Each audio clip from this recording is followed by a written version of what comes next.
Bonjour à vous, je suis Félicine Neff-Morera, sophrologue de métier, et je vous souhaite la bienvenue dans ce format bonus de Sophro-Réflexion, le podcast pour un nouveau regard.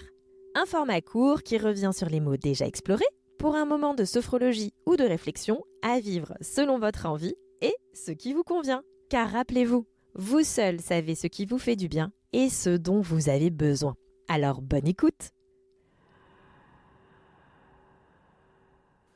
Il existe un mot qui illustre le calme, la détente, la sérénité. Ce mot, c'est le mot zen. Zen. Tantôt l'invitation à l'apaisement, tantôt l'injonction au renoncement. À croire que tous les moments ne sont pas propices au zen. Car contrairement à l'idée véhiculée par l'adage « quand on veut, on peut », le zen n'est pas un état d'être qui s'active au gré de l'interrupteur de nos pensées.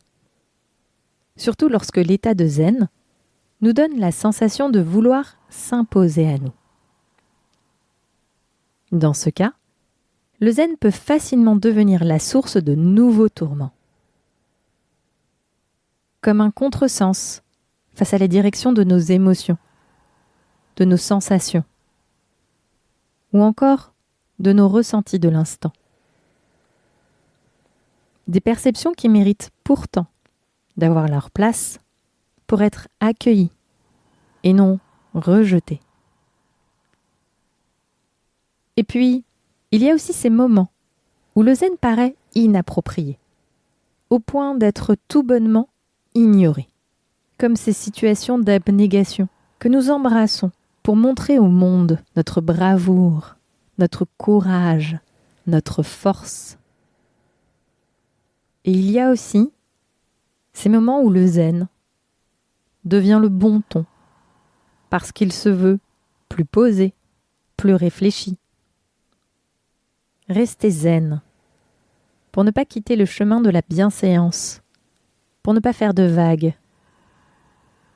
Restez zen, pour montrer au monde que nous sommes capables d'aller de l'avant, au-delà de ce qui est déplaisant, au-delà de ce qui freine notre élan, au-delà de ce qui nous heurte, au-delà de la douleur.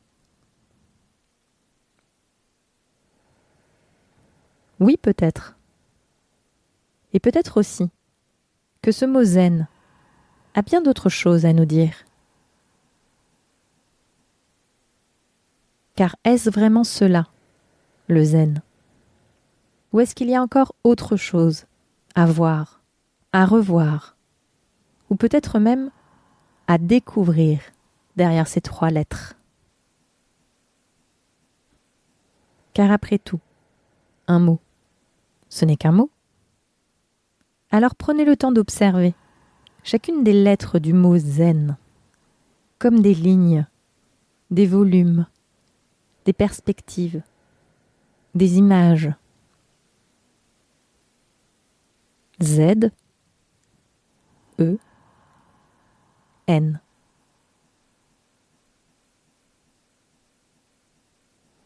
Zen.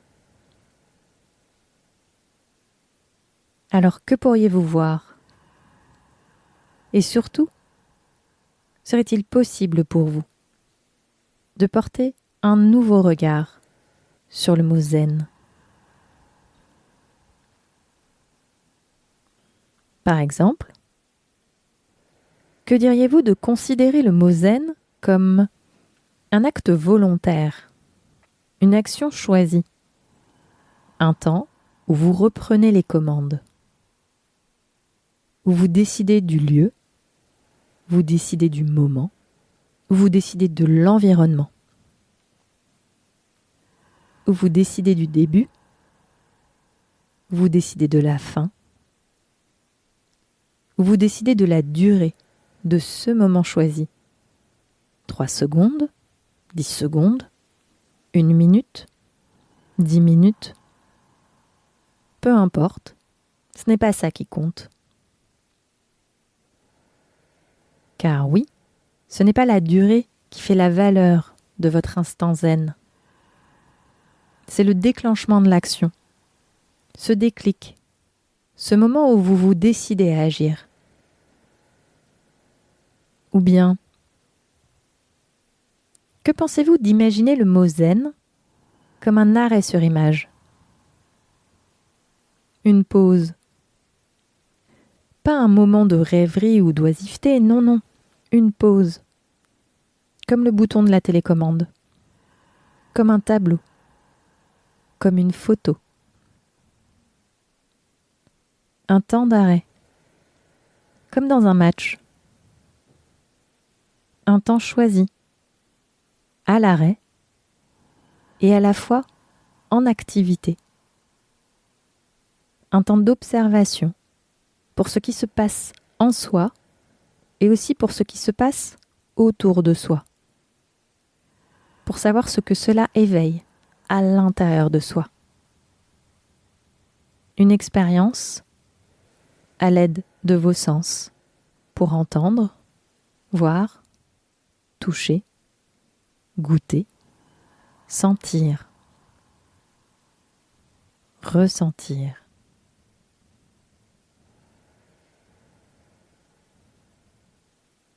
Ou bien encore, pourriez-vous regarder le mot zen comme un coup de projecteur sur vous-même?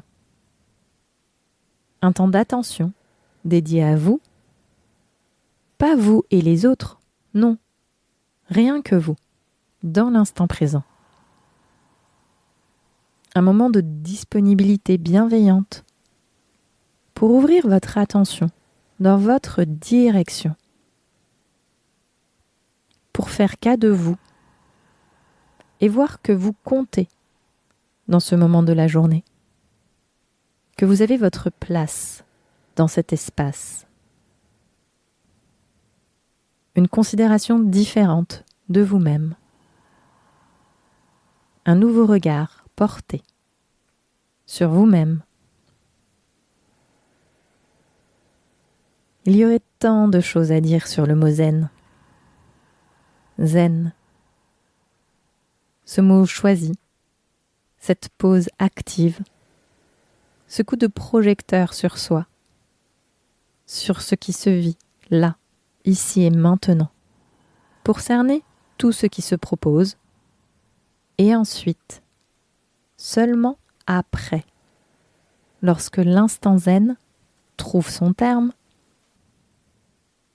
agir, sur la base de ce qui a été perçu, et aussi sur la base de ce qui est souhaité pour la suite.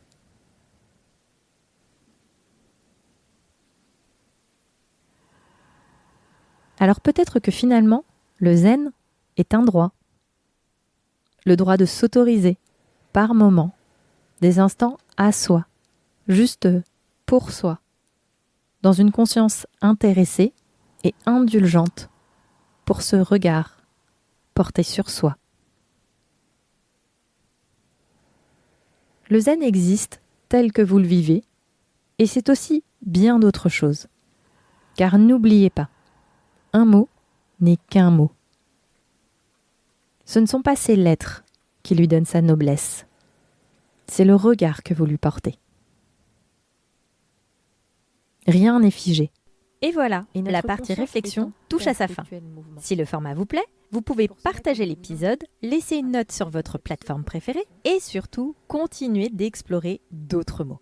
Car n'oubliez pas, un mot, ce n'est qu'un mot. Ce n'est donc pas son orthographe qui en fait sa valeur. C'est le regard que vous portez dessus. Je suis Félicie Neff-Morera et j'ai créé, monté et réalisé de toutes pièces cet épisode. Alors, à bientôt!